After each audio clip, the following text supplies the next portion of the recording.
Votre image, là, elle est toujours normalement ouverte dans Photoshop, donc vous pouvez aller dans Photoshop, passer plein écran dans Photoshop, mais non, vous êtes sur un PC, donc le plein écran, vous l'avez déjà. Quoique, enfoncez quand même la touche F, comme ça, avec la barre d'espacement dans Photoshop sur le PC, vous pouvez bouger l'image comme vous voulez. La touche F sur le clavier.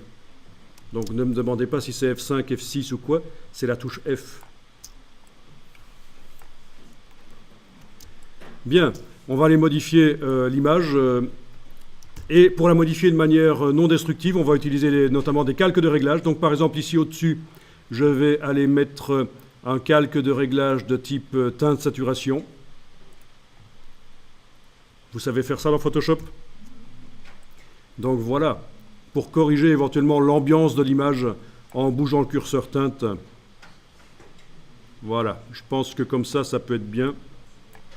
Il faut savoir que les corrections couleurs sur les images, c'est culturel. Ici, on est en Europe. Vous avez un éclairage lumière du jour qui est à peu près à 6500 Kelvin. Donc c'est un éclairage bleuté. Et on a l'habitude dans les publications, quand on corrige les images, de leur donner un côté bleuté. Donc on ne va pas essayer de les faire plutôt rougeâtres, jaunâtres, verdâtres. Non, on va aller vers le bleu. C'est l'habitude ici. On force un peu la correction pour que... Voilà, regardez les magazines que vous lisez, que vous trouvez en Europe, c'est comme ça. Donc, c'est pas interdit. Mais c'est un sujet complexe, ça. Je veux dire, c'est vaste, la correction sur les images. Et c'est pas un cours de Photoshop, donc voilà. Alors, au niveau de la netteté, on va faire la correction de netteté non destructive. Alors, peut-être que vous avez une image super nette, ce n'est pas mon cas. Donc, je vais ici convertir le calque en un objet dynamique, donc avec un clic droit à droite du nom du calque arrière-plan, background layer.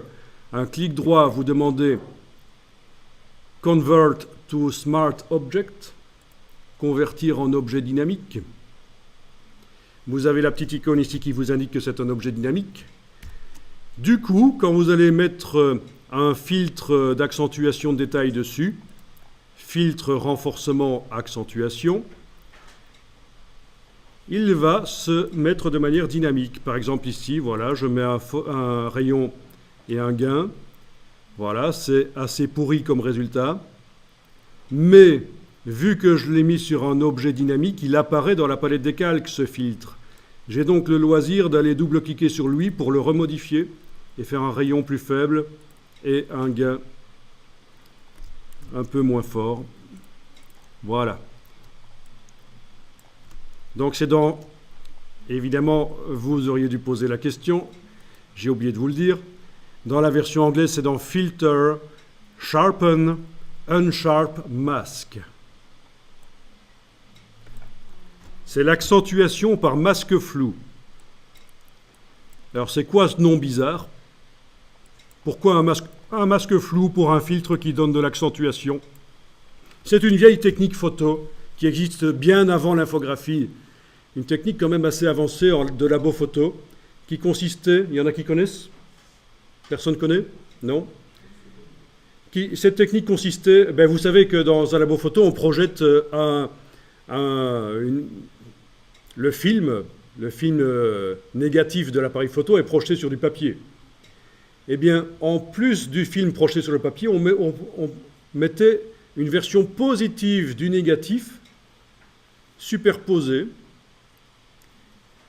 et ça permettait de faire ressortir le détail. Mais une version floue du positive, d'où le nom Unsharp Mask, accentuation par masque flou. Il faut savoir que de nos jours, on n'utilise plus vraiment ça pour accentuer les détails dans les images. On va plutôt utiliser la technique qui s'appelle la technique du pass haut, le High Pass Filter. Mais bon, ici, comme ce n'est pas un cours Photoshop, je vais vers le plus vite, le plus rapide. OK. Dès que vous enregistrez l'image, fichier enregistré sans changer le nom bien sûr, dans InDesign, il va vous faire la mise à jour. Peut-être que dans la palette liens, Window Links, il va vous dire, tiens, il y a un lien qui est à mettre à jour. Donc vous allez pouvoir le mettre à jour avec la petite icône ici. Et normalement, on va voir que l'image change, mais pas beaucoup, parce qu'on a fait des changements pas terribles. Ok. Ok. Voilà. Ah, ça se voit quand même déjà que c'est plus net.